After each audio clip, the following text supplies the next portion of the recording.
তাহলে তোমার যে আমলগুলো জাযা উমাইয়া ফাল, আমি সব নষ্ট করে দেব।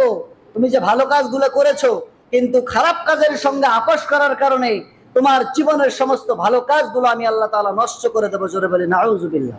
আমরা যাতে করি আল্লাহ তাআলার প্রতি ঈমান আনি। আমরা কার প্রতি ঈমান আনি? আল্লাহ তাআলার প্রতি ঈমান আনি। আমরা তো উযু ভঙ্গের কারণ জানি, এরপরে হচ্ছে গোসল ভঙ্গের কারণ জানি, আমরা বিভিন্ন জিনিস যে ভঙ্গ হয়, নামাজ ভঙ্গের কারণ জানি। এরকম করে আমরা যে মুসলমানের ঘরে জন্মগ্রহণ করেছি, আর আমরা মুসলমান হিসেবে নিজেকে যে আমরা দাবি করি, সেই দাবিটা হতে হবে খালেস দাবি, যেই দাবির সাথে কোনো অবৈধ কামের কোনো সম্পর্ক নাই, জুলুমের কোনো সম্পর্ক নাই, চুরির কোনো সম্পর্ক নাই, অন্যায়ের সাথে কোনো আপোষ নাই। এটাই হচ্ছে প্রকৃত দাবি। আর আপনি ইমানদার হিসেবে নিজেকে দাবি করবেন, পাশাপাশি আপনার সাথে আপনি অন্যায় করবেন, আপনি জুলুম করবেন, আপনি জালিমকে জালিম জানা সত্ত্বেও আপনি নিশ্চুপ থাকবেন, তাহলে বোঝা যাবে যে আপনি যে ঈমানের দাবি করেছেন সেই প্রকৃত ঈমানদারদের সঙ্গে আপনার দূরতম কোনো সম্পর্ক নাই। তার কারণ আল্লাহ তাআলা বলেছেন যে আফাতুমিনুনা বিবাদিল কিতাব ওয়া তাকফুরুনা বিবাদ, তোমরা আমার কিতাবের কিছু অংশ মানবা আর কিছু অংশকে তোমরা অস্বীকার করবা। এটা আমি আল্লাহ তাআলা মানব না, এটা আমার কাছে গ্রহণযোগ্যতা পাবে না। যদি হয় এরকম কাজ, যদি হয় যে তুমি ইমানদার হিসেবে নিজেকে দাবি করো কিন্তু অন্যায়ের সঙ্গে আপোষ করো, ইমানদার হিসেবে দাবি করো তুমি খারাপ কাজের সঙ্গে জড়িত, তুমি ইমানদার হিসেবে দাবি করো দুর্নীতির সঙ্গে তুমি জড়িত, ইমানদার হিসেবে দাবি করো তোমার হাতে রক্ত লাগানো, তাহলে এই ঈমান আল্লাহ তাআলা গ্রহণ করবেন না। আল্লাহ তাআলা বলেন যদি এরকম হয়, ফামা জাযাউ মান ইয়াফআলু যালিকা মিনকুম ইল্লা খিজুন ফিল হায়াতিদ দুনিয়া, তাহলে তোমার যে আমলগুলো জাযাউ মান ইয়াফআল, আমি সব নষ্ট করে দেব।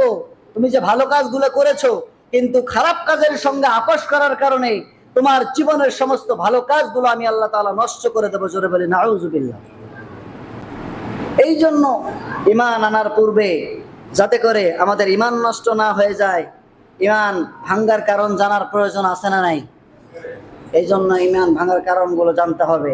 আল্লাহ তাআলা বলেছেন যে ঈমান আনবা তার আগে তোমার ভিত্তি মজবুত হতে হবে। আপনি একটি তিনতলা বিল্ডিং করবেন, এই তিনতলা বিল্ডিং এর জন্য সর্বপ্রথম যেই জিনিসটা আপনার প্রয়োজন তা হচ্ছে ভিত্তি মজবুত না হওয়া পর্যন্ত তিনতলা একেবারেই ছাদ ঢালাই করা যাবে না, আস্তে আস্তে করতে হবে। এরকম করে যেরকম একটি ঘরের ভিত্তি হচ্ছে কলাম, ওই রকম করে ঈমানের ভিত্তি হচ্ছে, আল্লাহ তাআলা শর্ত দিয়েছেন যে ঈমান আনার পূর্বে তোমার ভিত্তি তৈরি করা প্রয়োজন।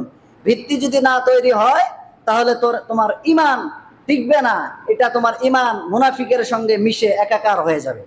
এই জন্য আল্লাহ তাআলা আমার আলোচ্য আয়াতে আল্লাহ তাআলা যারা ঈমান আনবেন তাদেরকে বলছেন যে ঈমান আনার পূর্বে তোমাদেরকে দুইটি কাজ করতে হবে।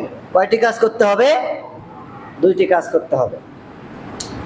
আল্লাহ তাআলা বলেন এমন দলের মধ্যে থাকতে হবে যেই দল হচ্ছে জনকল্যাণমূলক কাজ করে, মানুষের জন্য কাজ করে।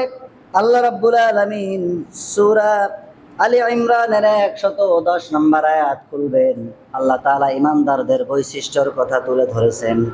আল্লাহ তাআলা বলেন কুনতুম খায়রা উম্মাতিন উখরিজাত লিন-নাসি তা'মুরুনা বিল মা'রুফ ওয়া তানহাউনা 'আনিল মুনকার।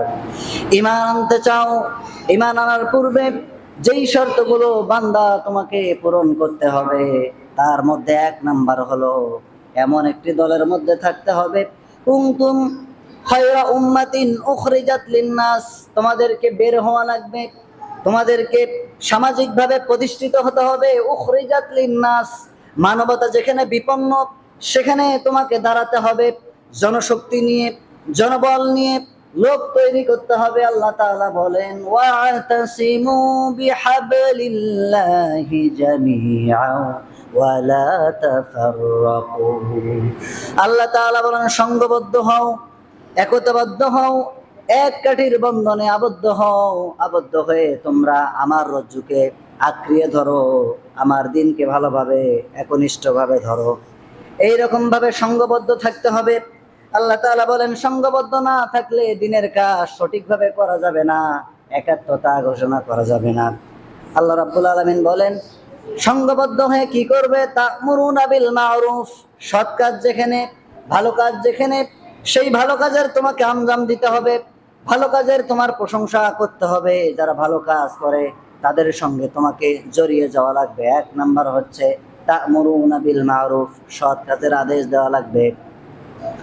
দুই নাম্বার হচ্ছে ওয়া তানহাউনা আনিল মুনকার, অসৎ কাজ যেখানে হয়, অন্যায় যেখানে হয়, জুলুম যেখানে হয়, সেখানে তোমাকে শির উঁচু করে দাঁড়া লাগবে। সংঘবদ্ধভাবে তোমাকে এই দুইটা কাজ করা লাগবে। এক নাম্বার হলো সৎ কাজের আদেশ দিতে হবে, আর দুই নাম্বার হলো অন্যায় কাজের আপনাকে আমাকে নিষেধ করতে হবে।